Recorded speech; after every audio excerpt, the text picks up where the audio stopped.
Do you remember where you were at when 9/11 took place? I do remember. I can expound. Your father and I think you were with us, we went on a tour of a private school that we were interested in enrolling you in. We had no knowledge of anything going on.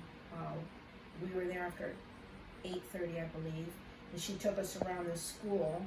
And when we made it back to the office, older students that were helpers in the office came running at her in alarm, and we thought, oh my gosh, what's wrong? And they had been watching the TV, and that's when they said plane had hit the World Trade Center, and it was in flames. And we ended, and we left. And when we were sitting at a light at Cortez Road and I think 43rd Street West, Air Force One flew right over us on the way out, taking President Bush. He flew right over our car, and it was so low, and it was so huge. I swear you could almost see the rivets on the bottom of the plane. I swear you could almost see the rivets on the bottom of the plane. We went straight home, we turned the TV on, and we were watching it live. And we were watching people who had no way to save themselves except to jump. I guess they wanted to jump and die that way instead of getting burned with extreme heat from the jet fuel. And we started crying, and then the other plane hit the other tower. And it was just a horrible day, and we were crying and praying.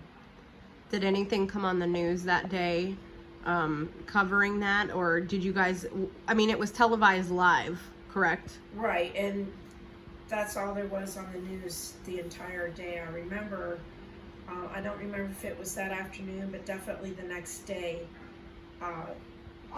we were all Americans, and everyone was out buying American flags.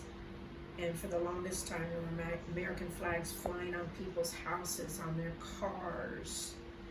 Just like a symbol together. of unity. Yep, as one country.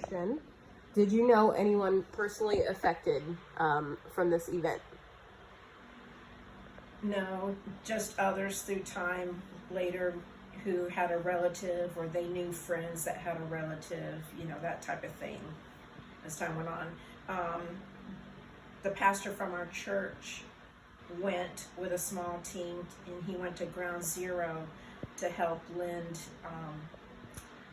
encouragement and prayer and whatever else he could do to help.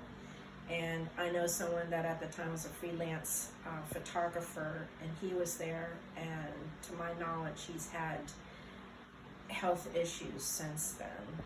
From like all the smoke and debris and stuff? Like yeah, breathing that in? The dust from everything. Okay.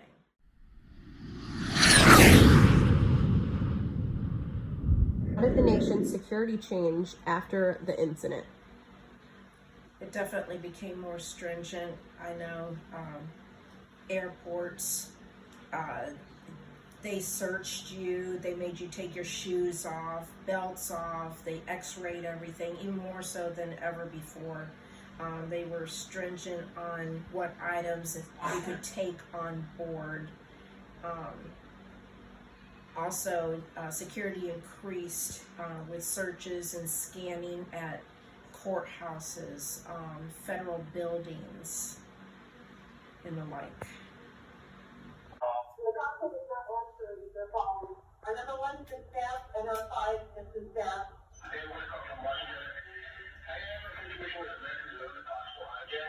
What's going on there? They're coming to that again. There you go.